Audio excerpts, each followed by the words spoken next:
ഈ ബീട്രൂട്ട് ചെറുതായിട്ട് അരിഞ്ഞെടുക്കാനും ഗ്രേറ്റ് ചെയ്തെടുക്കാനും ഒക്കെ മടിയുള്ള സമയത്ത് ഇത് വെച്ചിട്ട് പെട്ടെന്നൊരു തോരൻ ഉണ്ടാക്കണമെങ്കിൽ ഞാൻ ചെയ്തെടുക്കുന്ന ഒരു ഈസി മെത്തേഡാണ് ഞാൻ ഷെയർ ചെയ്യുന്നത്.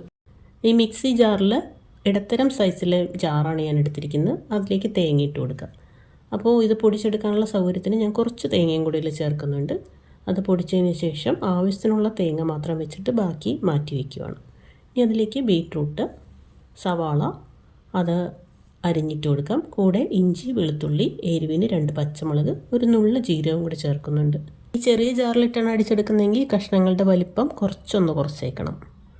ഇനി എല്ലാം കൂടെ ആ മിൽ ജാറിലേക്ക് ഇട്ട് കൊടുത്ത് 1 അല്ലെങ്കിൽ 2 സെക്കൻഡ് വീതം ഒരു 6-7 പ്രാവശ്യം പൾസ് ചെയ്യുമ്പോഴേക്കും ഇത് നമ്മുടെ ആവശ്യത്തിന് പൊടിഞ്ഞ് കിട്ടും. എന്നിട്ട് ഇടയ്ക്കൊന്ന് ഇളക്കി നോക്കണം. വലിയ കഷ്ണങ്ങളൊക്കെ ഉണ്ടെങ്കിൽ അതും കൂടി ഒന്ന് അടിച്ചെടുക്കുക. ഇപ്പോൾ അത്യാവശ്യം ആയിട്ടുണ്ട്.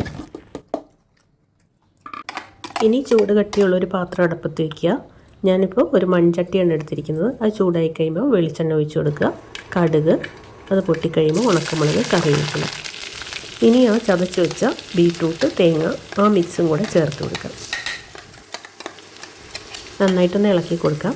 ഹൈ ഫ്ലെയിമിലായിക്കോട്ടെ. ചൂടായി കഴിയുമ്പോൾ നമുക്കതിൽ ആവശ്യത്തിനുള്ള ഉപ്പ് ചേർക്കാം. പിന്നെ ഒരു നുള്ള് ഗരം മസാല പൗഡറും കൂടെ ചേർത്ത് കൊടുക്കണം. ഈ ബീട്രൂട്ടിൻ്റെ തോരനുണ്ടാക്കുമ്പോൾ കുറച്ച് ഗരം മസാല പൗഡർ ചേർത്ത് കഴിഞ്ഞാൽ ആ തോരന് പ്രത്യേക ഒരു ടേസ്റ്റാണ്. താല്പര്യമുണ്ടെങ്കിൽ കുറച്ച് പെപ്പർ പൗഡറും കൂടെ ചേർത്ത് കൊടുക്കാം. ഇനി ഇത് 2-3 മിനിറ്റ് ഒന്ന് അടച്ചു വയ്ക്കാം. പെട്ടെന്ന് തന്നെ വെന്ത് കിട്ടും. ഇനി ഇതിൽ വെള്ളം ഉണ്ടെന്ന് തോന്നിക്കഴിഞ്ഞാൽ മൂടി തുറന്ന് വെച്ചിട്ട് ആ വെള്ളം ഒന്ന് വറ്റിച്ചെടുക്കുക. നല്ല ചൂട് ചോറിൻ്റെ കൂടെ കൂട്ടിക്കഴിക്കാൻ ഈസി ആയിട്ടുള്ള നമ്മുടെ ബീട്രൂട്ട് തോരൻ റെഡിയായി. അപ്പോൾ താങ്ക്സ് ഫോർ വാച്ചിങ്.